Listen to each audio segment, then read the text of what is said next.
Hey golfers! When someone asked Kobe Bryant if he loved to win or hated to lose, his answer was a total game changer. He said, "I'm neither. I play to figure things out." Now, for most of us, that sounds strange. We think champions in any sport are driven by a burning desire to win or a fear of losing. But Kobe understood something profound. Both of those mindsets introduce fear. They pull you out of the present moment. His goal was to stay dead center. He explained it like this: if you play with the fear of failing, the pressure makes you more likely to actually fail. Also, if you play with the thought, "I have to win," you're consumed by the fear of what happens if you don't.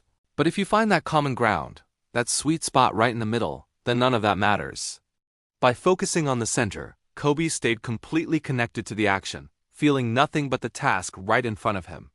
He wasn't just being philosophical. He was tapping into the deep wiring of how our brain works under pressure. You see, your nervous system is a prediction machine. It's constantly trying to guess what's coming next and preparing your body for it.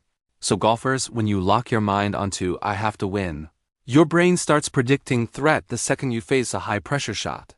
Your heart races, your muscles tense up. And if you lock onto "I can't fail," your brain predicts catastrophe with every single mistake.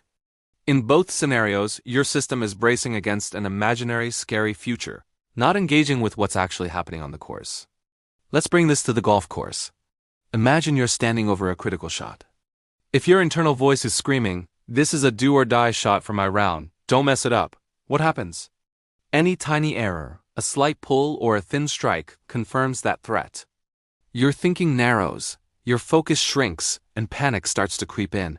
Your body gets tight, and your swing gets jerky. You're playing against a future disaster that hasn't even happened yet. But what if you change the prediction? What if your thought is, "Okay, this next hole is a real challenge. Let's think about how to best play it." Now, a bad shot isn't a verdict on your round or your ability. It's just data. It's information you can use. "Okay, the wind is a bit stronger than I thought," or "I need to adjust my alignment." Mistakes become learning opportunities, not signs of impending doom. You stay calm, analytical, and in control. This is the essence of playing to figure things out. Kobe's center wasn't just a vague idea.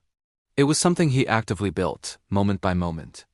And we, as golfers, can build it too. It starts with the inputs you feed your brain. First, your breath. Instead of getting hyped up or anxious, use your breath to slow everything down. Deep, controlled breathing tells your nervous system that you are safe and in control. It's the physical off switch for panic. Next, your body language. How do you walk after a bad shot? Do you slump your shoulders, drop your head, and broadcast frustration? That posture tells your brain that things are falling apart. It confirms the fragile state. Instead, walk tall. Keep your head up. Stand tall and steady. Your body language can actually fool your brain into feeling more confident, even if you're not. Then there's your self-talk.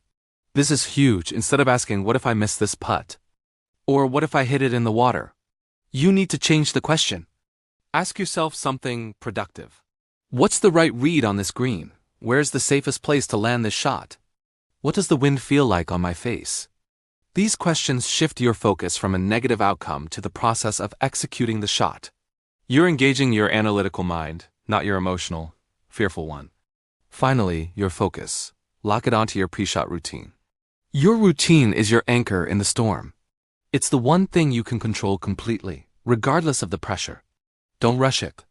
Go through each step deliberately, assessing the lie, picking your target, taking your practice swings. This anchors you in the present and crowds out all the what-if thoughts. These small choices, breath, body language, self-talk, and routine are how you steer your system. They guide you toward curiosity and challenge, and away from dread and avoidance. So here's a practical challenge for your next round. Before a tough shot or a difficult hole, just notice where your mind automatically jumps. Is it to the outcome? "I need to make par here." Or is it to the process? Then deliberately redirect your focus to something concrete and immediate. Feel the grip in your hands. Assess the slope of the fairway. Notice how the wind is moving the flagstick. Take a moment to really see the shape of the shot you want to hit. Throughout your round, keep reframing the question. Every time your mind asks, "Will I shoot a good score?"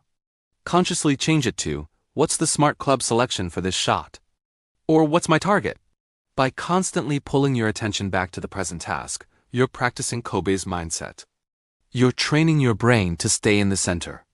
Before watching this, you might have thought that an obsessive love of winning or a deep hatred of losing were the ultimate traits of the greatest athletes.